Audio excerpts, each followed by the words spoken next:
સુરતના Udhna railway station પર ફરી ગંભીર બેદરકારી સામે આવી છે. સુરતના ઉધના રેલવે સ્ટેશન પર લોકોની ભારે ભીડ જોવા મળી.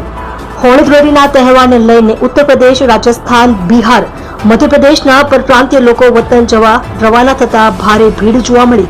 યુપી અને બિહારના, રાજસ્થાન, એમપીના લોકો પોતાના વતન જવા રવાના થતા રેલવે તરફથી એક સ્પેશિયલ ટ્રેન નહીં ફાળવાઈ.